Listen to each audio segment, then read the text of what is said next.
کے پاک کلام میں یوں مرسوم ہے، اس لیے اگر کوئی مسیح میں ہے تو وہ نیا مخلوق ہے، پرانی چیزیں جاتی رہی، دیکھو وہ نئی ہو گئی۔ خداوند کے پاک کلام کے پڑھے اور سنے جانے پر خداوند کی خاص برکت ہو۔ جیسا کہ ہم نے کلام میں دیکھا ہے کہ لکھا ہے، اس لیے اگر کوئی مسیح میں ہے تو وہ نیا مخلوق ہے، پرانی چیزیں جاتی رہی، دیکھو وہ نئی ہو گئی۔ خدا کا بندہ پولس رسول کلیسیا کو ایمان میں مضبوط کرتا ہے اور کہتا ہے کہ اگر کوئی مسیح میں ہے تو وہ نیا مخلوق ہے۔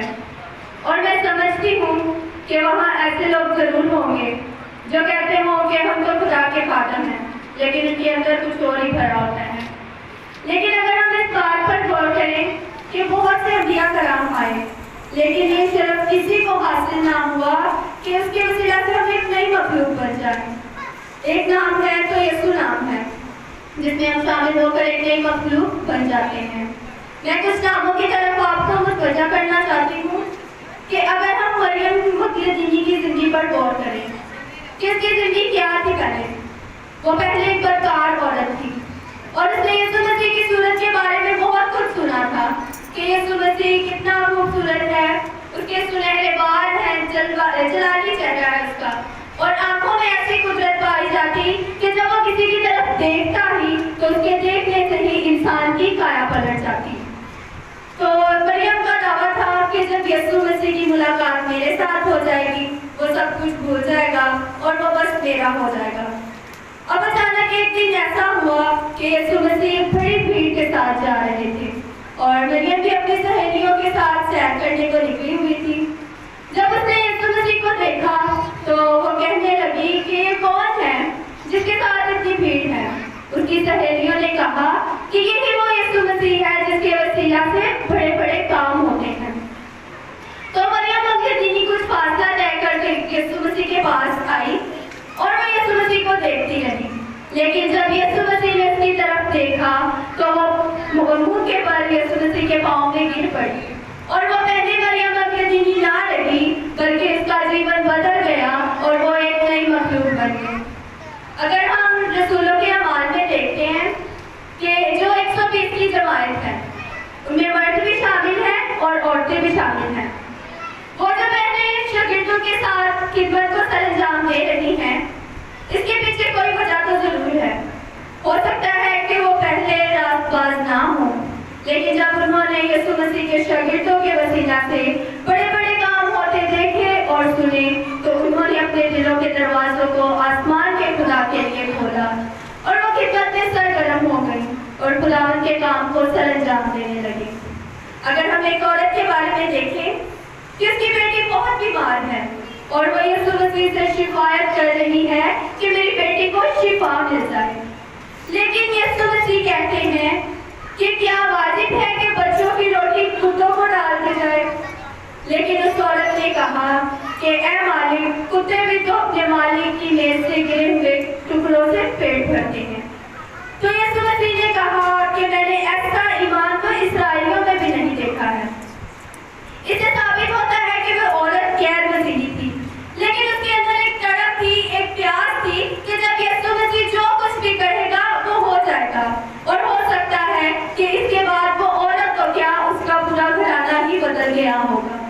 اور میں یقین سے کہتی ہوں کیونکہ ایسا ہوا ہوگا کیونکہ وہ عورت ایمان کے ساتھ آئی تھی۔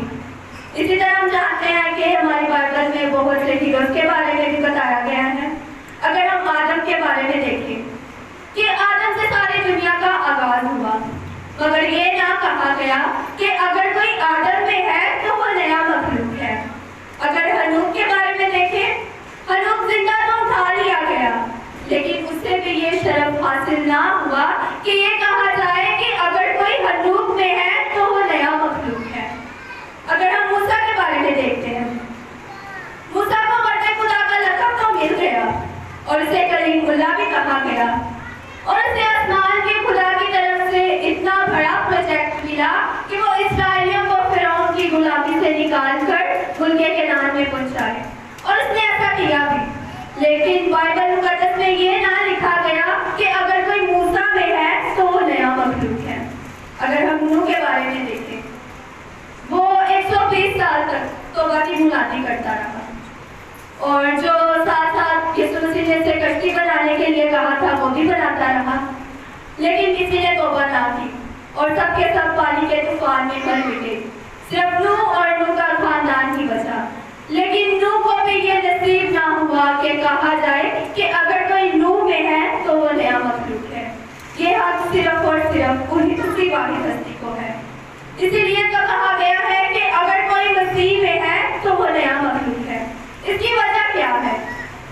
اس کی وجہ یہ ہے کہ اس کی ذات میں کوئی گناہ نہیں ہے، وہ ہر گناہ سے پاک ہے۔ پھر اس نے ساری دنیا کے لیے اپنے خون کا کفارہ دیا اور اس جدائی کی دیوار کو ختم کیا جو آدم کے گناہ کی وجہ سے انسان اور خدا کے درمیان تھی، اور اس نے پھر سے انسان اور خدا کا ملاپ کروا دیا۔ اسی لیے تو کلام فرماتا ہے کہ اگر کوئی مسیح میں ہے تو وہ نیا مخلوق ہے۔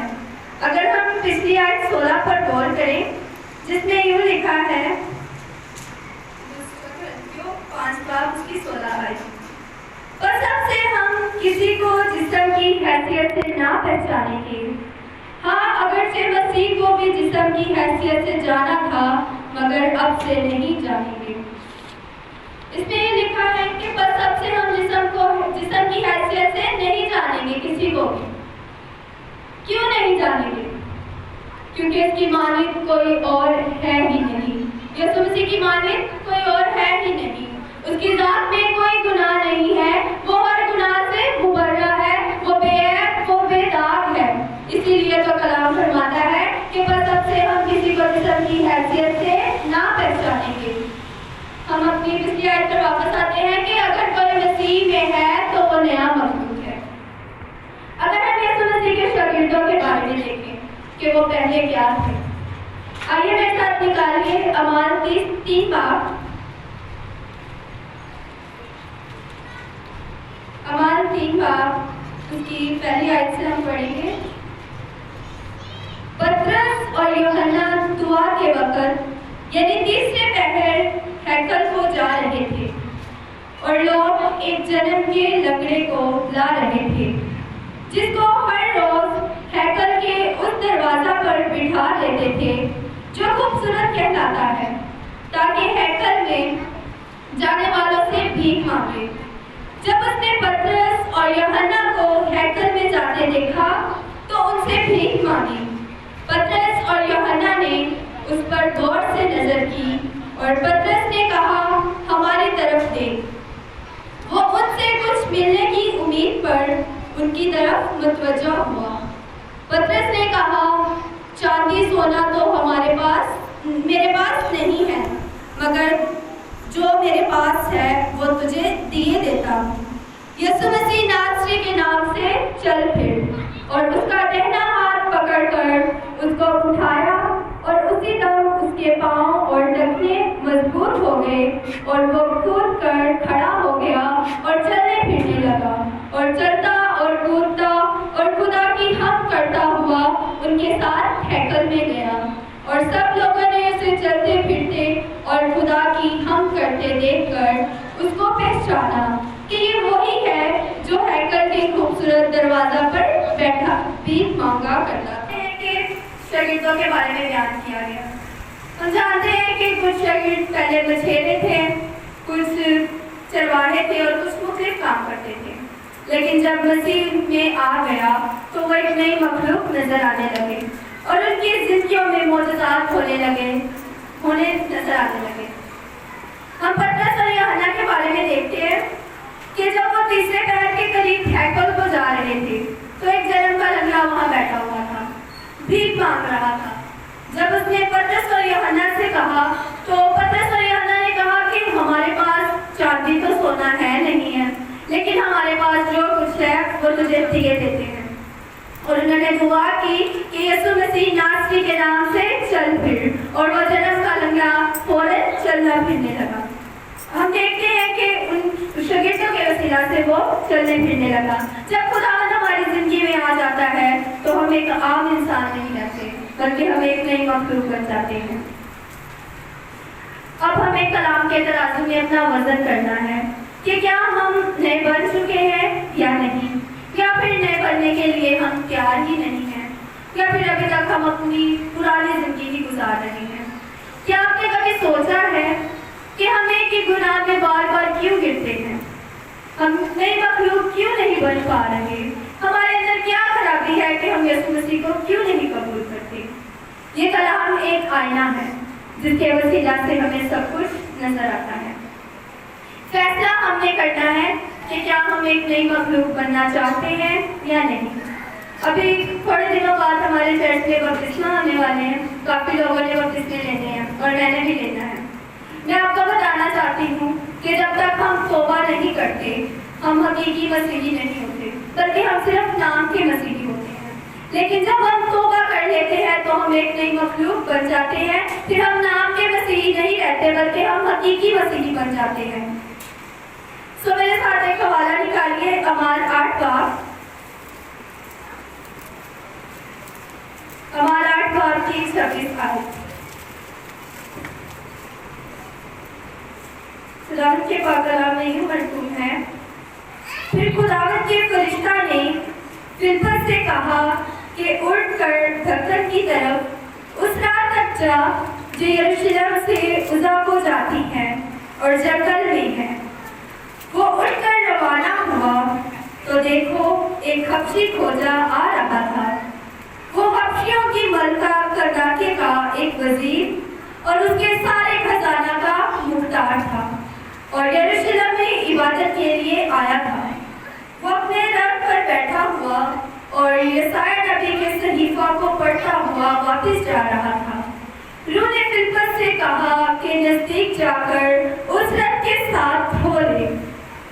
بس فلپس نے اس طرف دوڑ کر اسے یسایا نبی کا صحیفہ پڑھتے سنا اور کہا، جو تو پڑھتا ہے اسے سمجھتا بھی ہے؟ اس نے کہا، یہ مجھ سے کیوں کر ہو سکتا ہے جب تک کوئی مجھے ہدایت نہ کرے؟ اور اس نے فلپس سے درخواست کی کہ میرے پاس آ بیٹھ۔ کتاب مقدس کی جو عبادت وہ پڑھ رہا تھا یہ تھی کہ لوگ اسے بھیڑ کی طرح ذبح کرنے کو لے گئے، اور جس طرح برا اپنے بال کترنے والے کے سامنے بے زبان ہوتا ہے اسی طرح وہ اپنا منہ نہیں کھولتا۔ اس کی بدحالی میں اس کا انصاف نہ ہوا، اور کون اس کی نسل کا حال بیان کرے گا، کیونکہ زمین پر سے اس کی زندگی مٹائی جاتی ہے۔ کھوجا نے فلپس سے کہا، میں تیری منت کر کے پوچھتا ہوں کہ نبی یہ کس کے حق میں کہتا ہے، اپنے یا کسی دوسرے کے؟ فلپس نے اپنی زبان کھول کر اسی نوشتہ سے شروع کیا اور اسے یسوع کی خوشخبری دی، اور راہ میں چلتے چلتے کسی پانی کی جگہ پر پہنچے۔ کھوجا نے کہا، دیکھ پانی موجود ہے، اب مجھے بپتسمہ لینے سے کون سی چیز روکتی ہے؟ بس فلپس نے کہا کہ اگر تو دل و جان سے ایمان لائے تو بپتسمہ لے سکتا ہے۔ اس نے جواب میں کہا، میں ایمان لاتا ہوں کہ یسوع مسیح خدا کا بیٹا ہے۔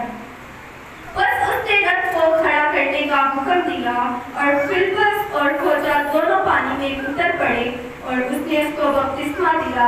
جب وہ پانی میں سے نکل کر اوپر آئے تو خداوند کا روح فلپس کو اٹھا لے گیا، اور کھوجا نے اسے پھر نہ دیکھا کیونکہ وہ خوشی کرتا ہوا اپنی راہ چلا گیا۔